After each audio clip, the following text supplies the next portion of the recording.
Seahawks fans, wherever you may be.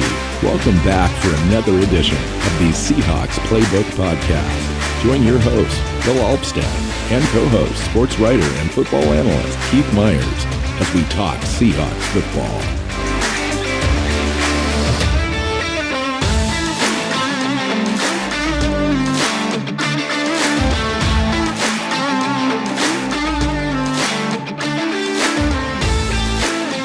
Seahawks fans, welcome back to another edition of the Seahawks Playbook podcast. I'm your host, Bill Alvstad, sitting down with Keith Myers.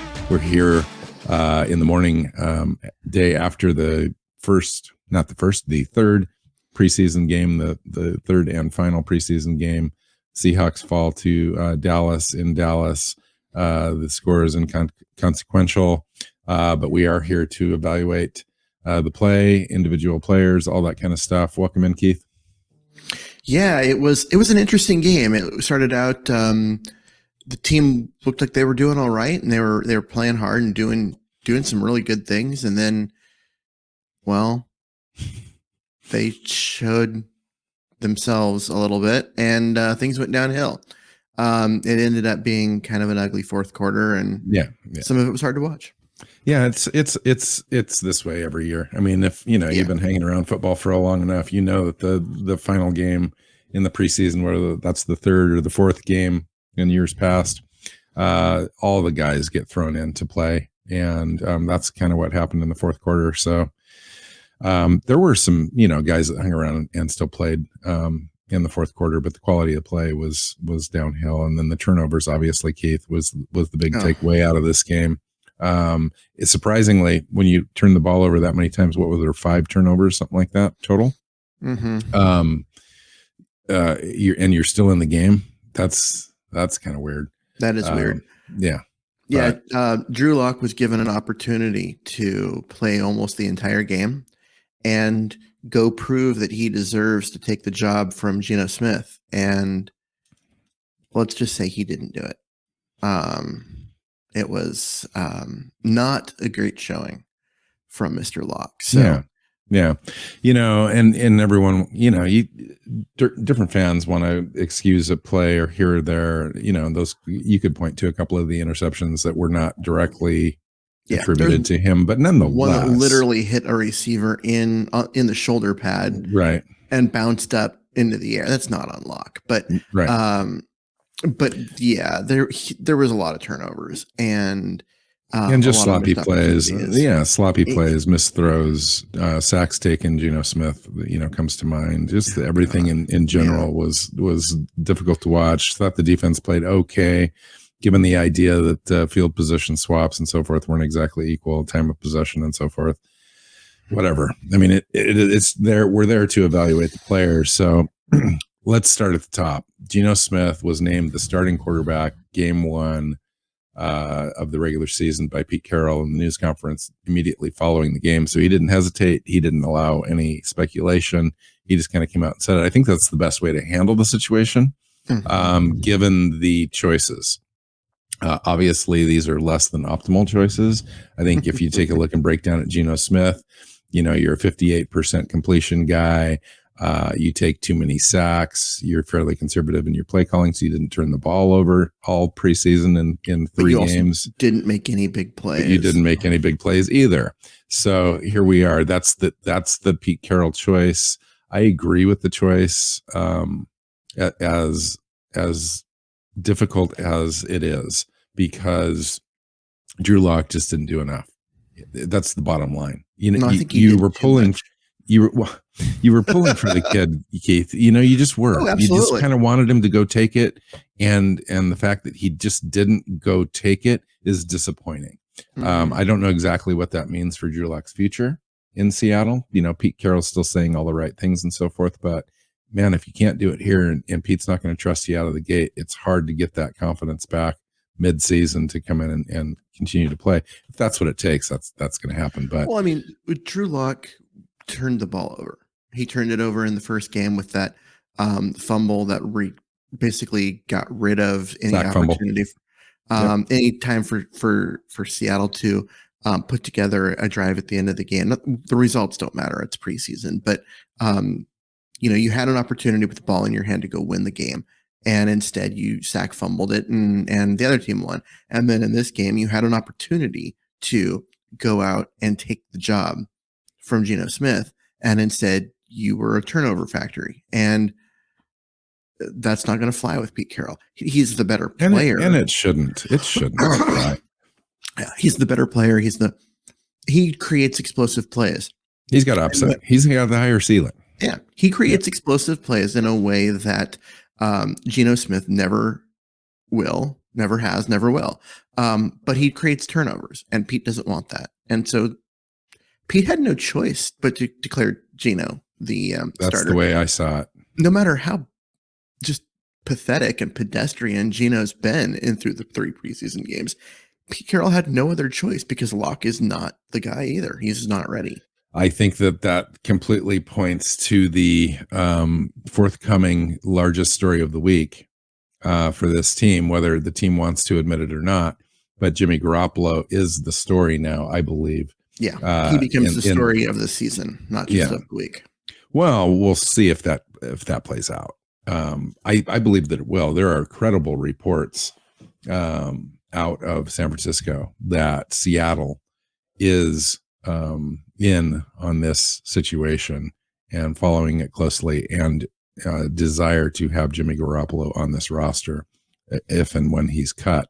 Now the cut down from 80 players to 53 is on Tuesday. I believe it's like 1 p.m.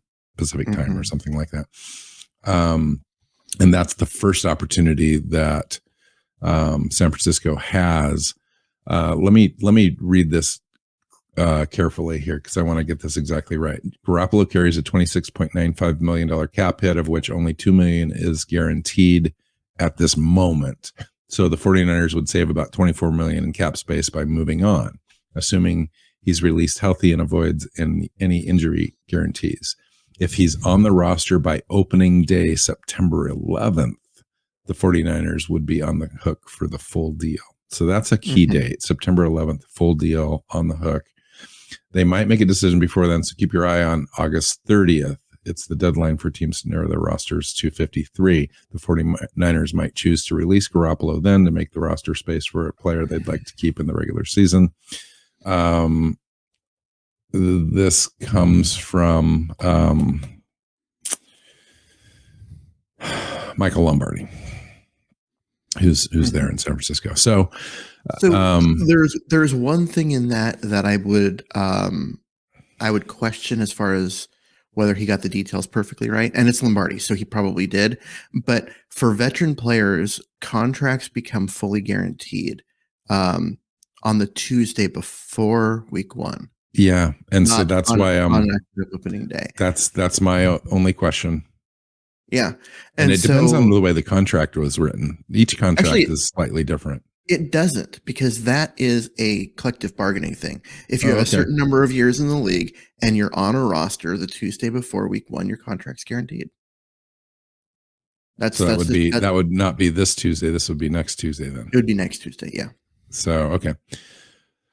But that still points to the idea that maybe nothing happens Tuesday, because the idea for San Francisco, according to Lombardi, is that San Francisco knows Seattle's wants him, and they want to do anything they can to prevent Seattle from getting an advantage, including the idea that they would keep Jimmy Garoppolo on the roster and pay the guarantees. I don't see it happening, but that apparently is a consideration. I think it's a bluff by San Francisco saying that, but well, they don't want there's a couple things. One, that you never give your division rival their quarterback, right? And they're going to do what they can. The other thing is they're hoping that Houston or somebody comes forward and absolutely, or somebody else has an injury somewhere. Yep. And says, you know what, we'll give you a 6th round pick and we'll take him on, and we'll, whatever, because that keeps him away from Seattle. Even if it's a 6th or 7th round pick, anything to keep him away from Seattle. And so, or if he does end up going to Seattle, is they cut him at the last possible moment. Yep. And then Seattle has to go into the regular season with Gino. The other part of that is, if Seattle is going to get him, they want to get something from Seattle. So they're going to sit and wait for Seattle to finally offer a draft pick, which Seattle's not going to do because they don't want the $25 million contract. They're going to wait for him to get cut, and then they're going to come in and sign him on a 1-year, prove it deal for whatever it requires to get him under contract. It's probably going to be 12 million. 12. I'm thinking 12. Yeah, whatever it requires to get him under contract, and once he's here and under contract, then we'll see how he plays. And after week 15 or 16, if they decide that they want to make the commitment to him long term, they'll start working on a contract for him. I think that the contract details are probably already worked out, because they gave him for his agent. They gave his agent permission to talk to teams to seek a trade and all that stuff. They've probably heard from Seattle. They're probably, Seattle's probably said, no, we're not interested in signing him or attaining him through a trade. But if he's cut, here are terms, that we're willing to do. I'm sure they've worked out a contract. Yeah. I just find it interesting because this is going to be the story. I mean, this roster stuff we're going to get into, we'll get into other players and so forth, but this will be the dominant story out of training camp, because everyone knows, Seattle media knows, the team knows that Gino Smith is just middling at best. Now, I'm going to get in trouble for saying that, some of the, from Gino fans and just fans of the Seahawks and so forth, but that's just the reality. Let's face the reality. This is a 500 ceiling quarterback, a guy that's going to win you just as many games as he's going to lose. That's the ceiling on Gino Smith. It just is. He's not going to go out and do the dynamic things necessary to win you games. If you've got a good, solid roster around Gino, they can help Gino get to that ceiling, but anything less than a great roster, I think is you're just subtracting wins, because he simply does not produce explosive plays. He can't. He doesn't have that ability. And in the NFL, that's part of what gets you to wins. You can't methodically 3-yard, 4-yard gain.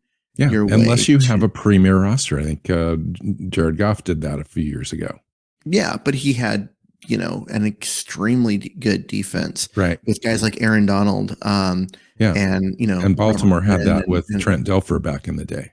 Yeah, but occasionally you have these abnormal pings that get you a mediocre quarterback. So rare. Those are rare. Rare. And Seattle's not in that position. Correct. If you go back to the 2013 defense that Seattle had, the peak Legion of Boom and everything, you could probably do it and run with a mediocre quarterback as long as they didn't turn the ball over. Especially because they had a good running game with Marshawn and a good offensive line and all of that. They probably could have done it Trent Dilfer style. They didn't have to because they had Russell Wilson. So, so this is a story to watch. I expect this to happen, honestly. As we sit here Saturday morning, I expect this to happen. Gino has been named the starter, and he very well may start the first week, but I do expect Jimmy Garoppolo on this roster and starting to take over that spot come week 2. And it'll make the season really interesting because I do have us having a roster with a Jimmy Garoppolo getting to potentially 10 wins, but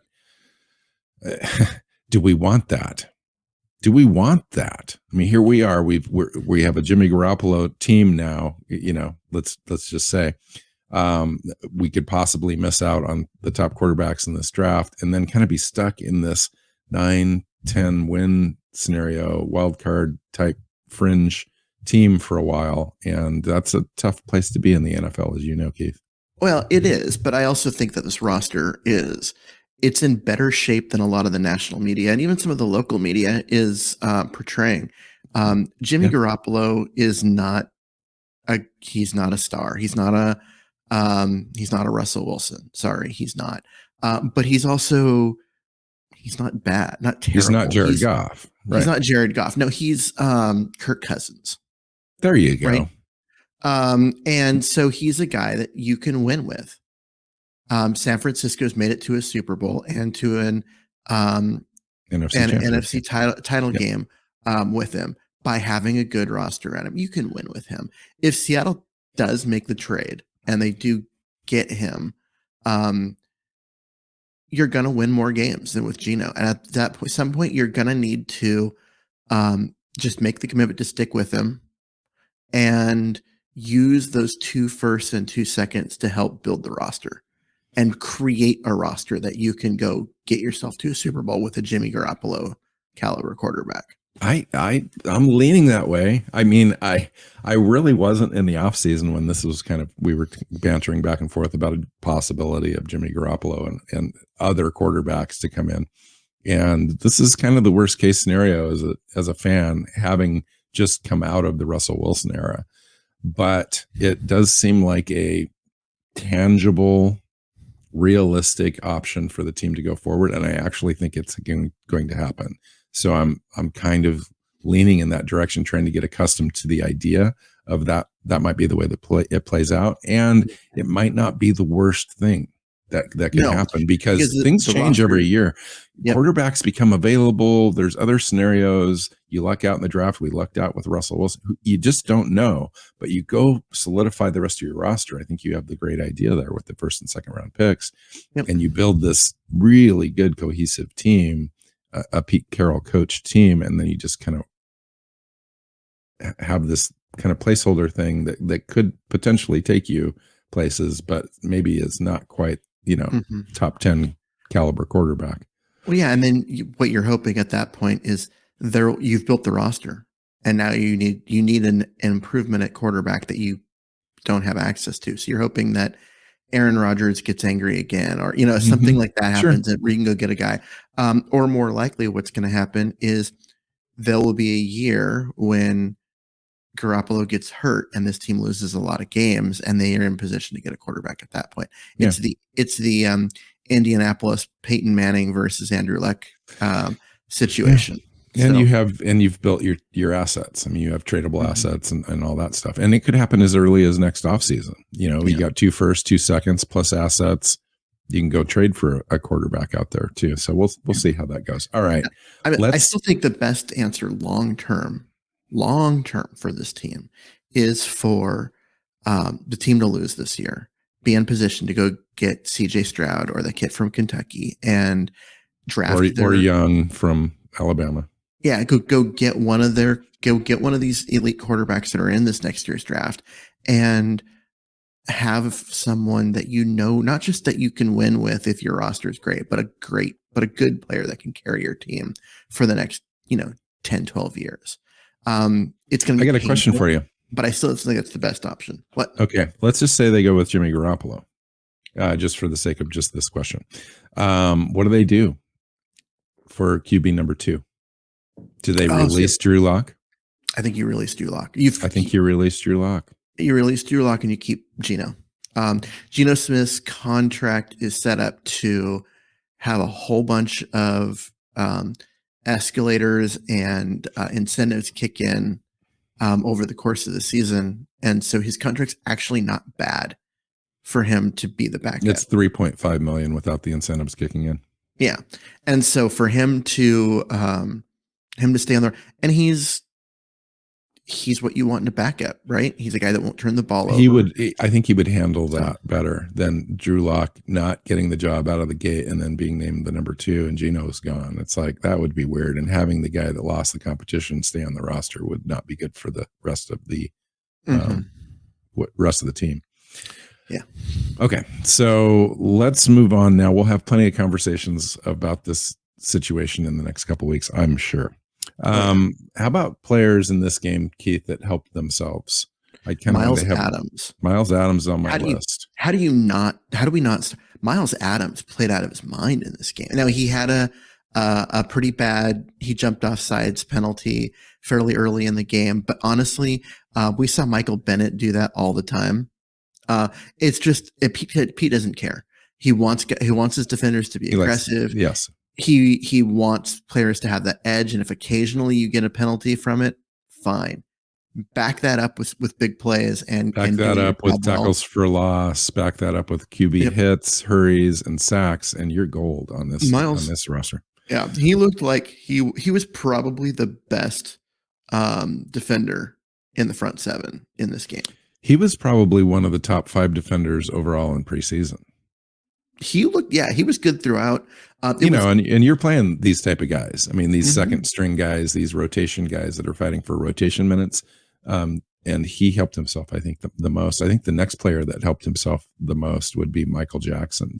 Absolutely. 3 solid games, good solid weeks of practice leading to, and playing a little bit last year at the tail end really kind of helped him, I think, earn a spot here, and brings up a conversation that we need to have around the cornerback room because it's pretty heavy. I know that it's, we've got a couple of hurt players and some guys that haven't been in and so forth. But there's a situation brewing there between the safeties and the corners as to who makes this roster and how it might affect other position groups on the team, like how many running backs we carry and all that kind of stuff. I mean, it's crazy because if you look at the cornerback room, I've got Artie Burns, Sidney Jones, Kobe Bryant, Tariq Woolen, and we talk about Tariq Woolen here in a minute. Now bubble guys, Justin Coleman, Marquise Blair, Michael Jackson, and then you've got Trey Brown probably starting this season on IR, or the PUP list. So talk to me about, so Artie Burns, Sidney Jones, Kobe Bryant, Tariq Woolen, Justin Coleman, John Reed, Michael Jackson, Trey Brown. I've got currently 6 corners making the roster, if I include Justin Coleman making it, along with Mike Jackson. Yeah, I think Mike Jackson makes it. He has played. He's played well. He's done what the thing is. He got pressed into action last year. He was a guy that we never really heard of, but they brought him in late, and then it took him a while to get on the field. He played pretty well, and then he got hurt.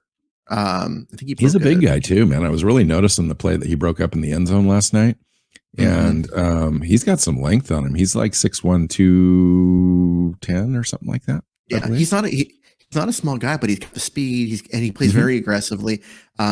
Pete loves him. I mean, rightfully so. He's a guy that made the roster. I honestly think he did. He was targeted 8 times yesterday, gave up 2 catches for 11 yards, forced an incompletion there in the end zone, and didn't allow a single first down. And that's just in last game.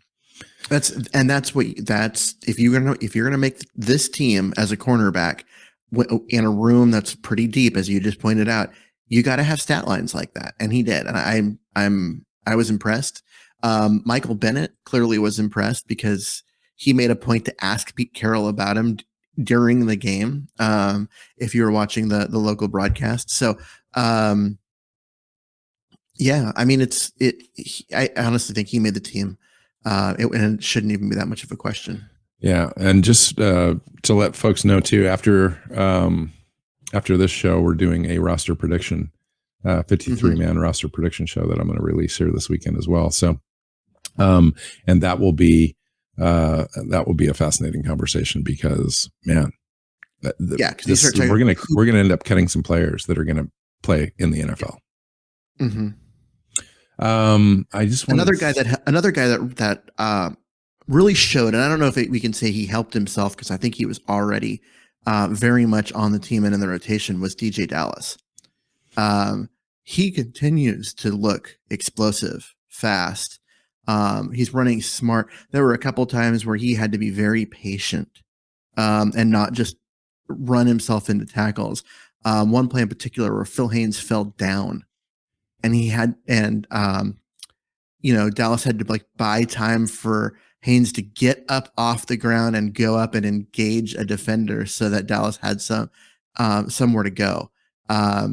He kept getting hit in the backfield and would end up with positive yards overall.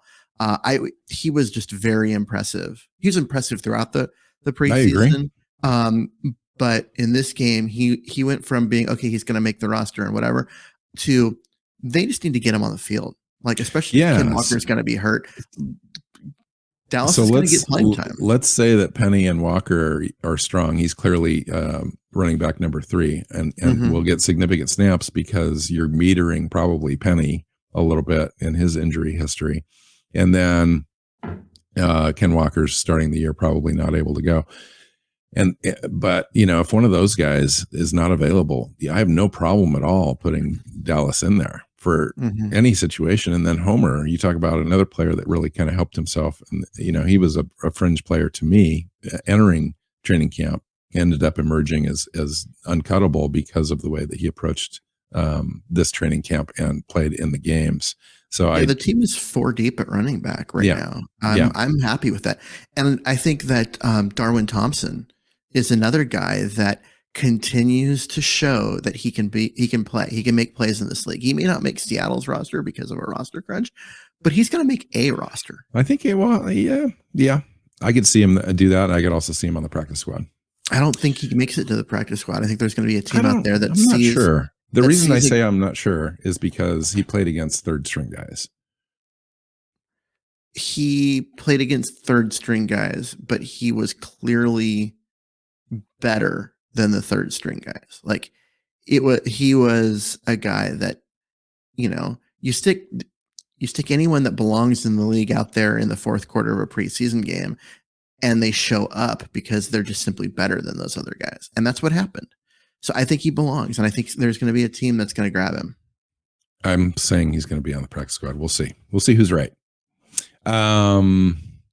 Another player that just kind of solidified himself, I think, on this roster, Keith, and it's going to be, he's on my bubble and it makes it hard, is Penny Hart. And we'll talk about that in the next show, but I think Penny Hart in that touchdown reception with one of Drew Lock's best plays was beautiful. I mean, the concentration, the corner was with him the entire way, and he created separation right at the last second to fall backwards into the end zone with that reception. I thought that was great. Charles Cross, Keith, went through the preseason. I've got this note somewhere.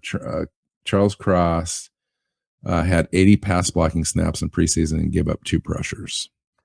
Yep. Gave up 5 penalties all in week 2. But yeah, he has been a guy, him and Lucas and him and Lucas have both been great.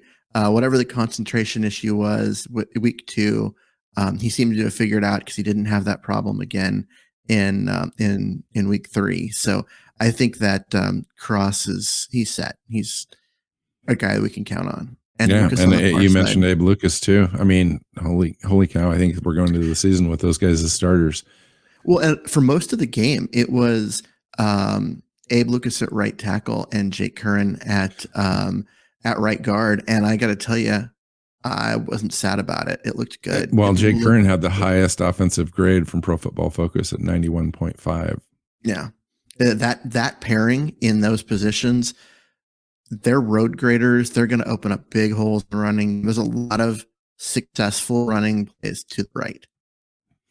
Seattle's opening up a lot of holes for their running backs. Yeah, I mean, you talked about J.J. Dallas. Let's talk about the line opening up some of those holes. Now, you said he had to be patient and caught in the backfield a few times. That is true. But overall, if you take a look at the aggregate for 3 preseason games, it's been magnificent to watch. The quarterbacks have been able. Yep. That offensive line had protection. I saw Gino one time have a pocket that was just made of gold, and he stepped up in it and had that completion to Tyler Lockett. That was beautiful. I'm really looking forward to watching the offensive line this year. Actually, having Lockett out there, even if it was for 3 plays again, like it was a week ago, there's a reason why when he was on the field, it felt like every play was going to him, because every play was going to him, and he was wide open. Yeah, he's just so much better than the other guys that were out there. And I think that is something worth noting, that there's a lot of receivers, but it drops off pretty quick after Metcalf and Lockett. There's not really a third guy on this roster. I was going to have who hurt themselves segment right after who helped themselves. And I have the entire wide receiver room on that list, other than DK Metcalf and Tyler Lockett, because of the drops. We just saw so many drops. Freddie Swain didn't do well. You didn't see much out of Bo Melton. You didn't see, Derek Young had some catches, but he also had drops. Fuller had a that's why I think bad drops. That's why I think Penny Hart helped himself in this game. Yeah. And the one that hit Fuller in the shoulder pad and bounced up for an interception. That's if you're tough. A bubble player, that can't happen. Penny Hart, yeah. I mean, Goodwin hasn't played because he's been hurt. He's supposed to be back for week 1. I think he is a guy that benefited just simply because everyone else was so bad. That's horrible. but true. Yeah. I was really disappointed by Freddie Swain in not just this game, but the whole preseason. He was genuinely the number 3 guy last year and played pretty well with it, and then just seems to have slid back. I'm hopeful. I'm hopeful that he's, I don't know. It seems like the room got the drops and it became contagious, and hopefully he'll kind of come through. And we need him to. He needs to, because there's just nobody else on there. Who else helped themselves? Oh, Jason Myers. We talked about Jason Myers before the game, thinking he could be a bubble guy. If he misses a field goal, it could be over. And he made the 53-yarder, and he made his extra points and some other things. So he could still be a bubble guy, entirely just because of his cap number.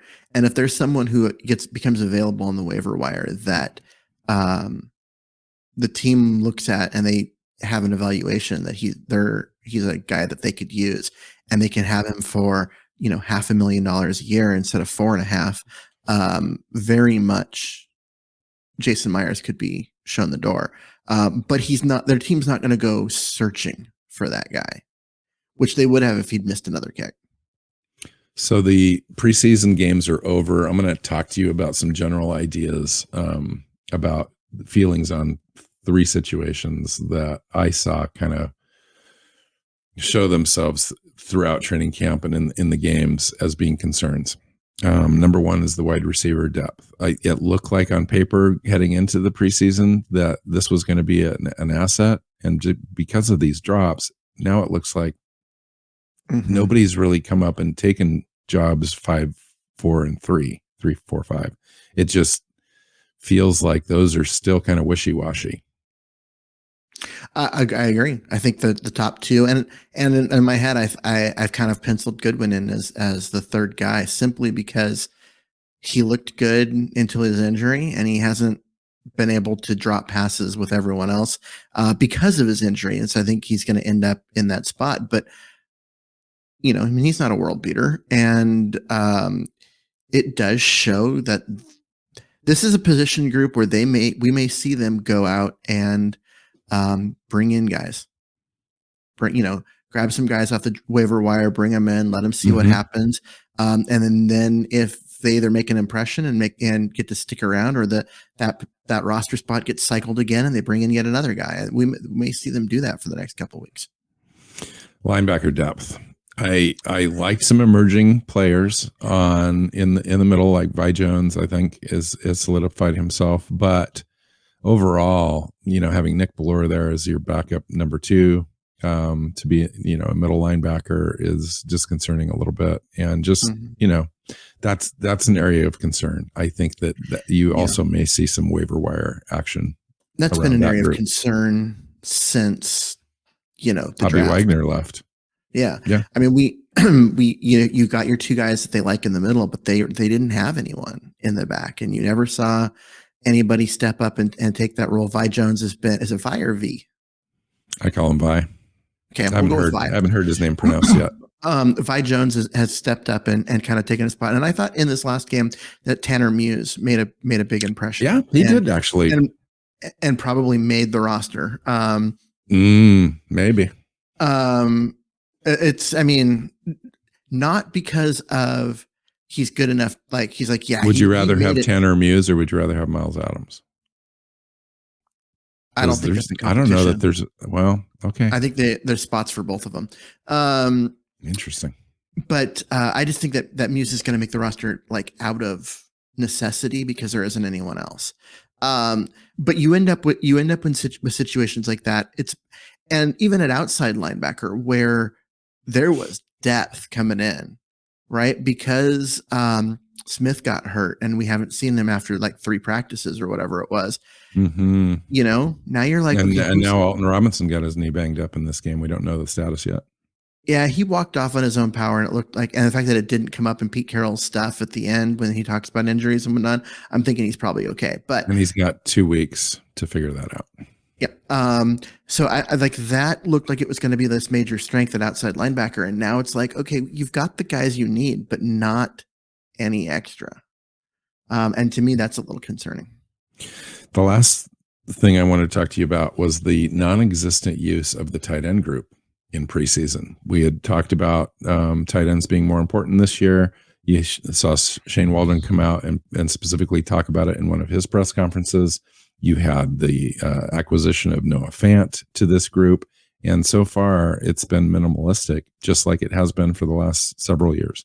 And I'm just wondering at what point do these things start to integrate into actionable on the field usage? Well, you saw, I think it was Locke. Or actually, Gino missed one, and then Locke missed another one, like passes to Fant. And Will Disley dropped a ball. Will Disley dropped a ball. Kobe Parkinson got they called a screen pass for him that surprisingly worked. It's weird to call a screen pass. Yeah, I saw two completions that is 6'7" and runs like a gazelle, like a baby gazelle getting used to his feet. But it worked, and it was nice to see. So there's I think that it's more of an execution problem than a play calling problem. We've got to get some of that stuff under control. Will Disley had a drop, sure, but he also he was involved in the passing game as a blocker. Like, he is such a valuable piece because of his ability to pass block. And I know that that's boring, and most fans are like, oh, look at his stats. He doesn't do anything. Like, why is he even on the roster? But he is really valuable as a blocker. And I think that, especially against, paired up with a guy like Abe Lucas this year, I think that's going to come in handy a few different times for sure. Or even though cross on the other side. Yeah. Both those guys can handle their pass blocking, obviously, but there's, you're going to go up against some all pros at some point. Well, and the other thing is that you do have a rookie as your tackle, right? They're going to do some overloads where they're going to blitz both linebackers on the same side and try and get, especially the rookie, but just in general, trying to get people thinking, get people caught between one decision and another. And having a guy like Disley there that that you can not just know that he's going to do the job, but depend on to make the block and create the pocket when there's that extra pass rusher. It just makes everyone's life easier. He's really good at that part of his job. And I just, I don't think I'm the offensive line guy, so I watch for things like that. But genuinely, he just really is good at what he does. You're a little bit more comfortable than I am. I'm just talking usage. I'm not uncomfortable with Fant, Disley, and Parkinson being the assets. I'm just uncomfortable with the way that we've traditionally used them in the past, and we didn't really take advantage this preseason to find out what we had with those guys. Yeah, part of it is also you're not going to put those kind of things on tape if you can avoid it, right? True. All right. I think that's it for the show. We finished the preseason, and now we've got a couple weeks of practices to kind of solidify groups. Roster cuts are paring down on Tuesday. Our next show is going to deal with predictions on who we think is going to make the roster, and that'll be a fun show as well. So look for that. That's the 6th annual show, by the way, that we've done that. Of course, everything is 6th annual at this point, but it'll be the 6th time that we've tried this together. And we usually do pretty good, save one or two spots. So it's a fun show. Yeah, we usually do pretty good, but then there's also all the players that get brought in from outside the organization at this point that you and I have no clue about, because we don't even know that if they're going to be available, what the team thinks of them, all that kind of stuff. So that makes, even though we do pretty well as far as our roster prediction, it still makes the roster release fun because we get to learn about a bunch of new guys. And then we'll have a reaction show probably afterwards. Find out how we did. Measure that up. All right. Find Keith on Twitter at Myers NFL. You can find me at NW Seahawk. You know where the show's at. Find us on your favorite podcast platform. Just look up Seahawks Playbook podcast and share it with your friends and family if you like it. And make sure you subscribe. So until next time, go Hawks. Go Hawks. Seahawks Playbook podcast listeners, thanks for joining us for another edition of the show. You can find us on Twitter. Bill is at NW Seahawk. Keith is at Myers NFL. And the show is at Hawks Playbook. You can listen and subscribe to the show at SeahawksPlaybook.com.